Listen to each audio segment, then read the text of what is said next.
Garuda Express, an international courier service. అన్ని వర్గాల సంక్షేమమే లక్ష్యంగా బడ్జెట్ ఉందని ఆర్థిక మంత్రి ఈటెల రాజేందర్ అన్నారు. అసెంబ్లీలో బడ్జెట్ ప్రసంగం అనంతరం ఆయన మీడియాతో మాట్లాడారు. బడ్జెట్ రూపకల్పనలో కొత్త వరవడికి శ్రీకారం చుట్టామని ఆయన అన్నారు. గ్రామీణ ఆర్థిక వ్యవస్థ అభివృద్ధితోనే బంగారు తెలంగాణ సాధ్యమవుతుందన్నారు. పేదల సంక్షేమమే లక్ష్యంగా బడ్జెట్లో నిధులు కేటాయించామని తెలిపారు.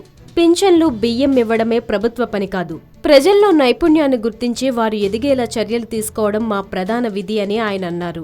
విద్య, వైద్య, వ్యవసాయ రంగాలకు పెద్దపీట వేశామని తెలిపారు. కుల వృత్తులకు కేటాయింపులతో అన్ని వర్గాల వారికి లాభం చేకూరుతుందని ఆయన వ్యాఖ్యానించారు.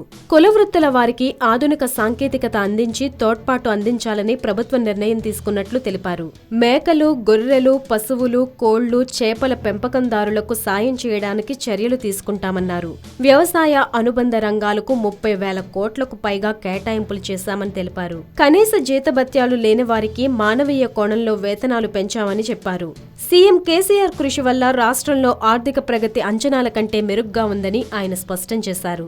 అందువల్లే పెద్ద నోట్ల రద్దు నిర్ణయం లాంటి పరిణామాల్లోనూ 2 అంకెల వృద్ధి రేటు సాధించామని ఆయన వివరించారు. జీఎస్టీలోని నిబంధన ప్రకారం 14% కంటే వృద్ధి రేటు తక్కువగా ఉన్న వాటికే పరిహారం అందుతుందని, మన రాష్ట్రానికి వృద్ధి రేటు ఎక్కువగా ఉన్నందున పరిహారం రాకపోవచ్చని ఈటెల అన్నారు.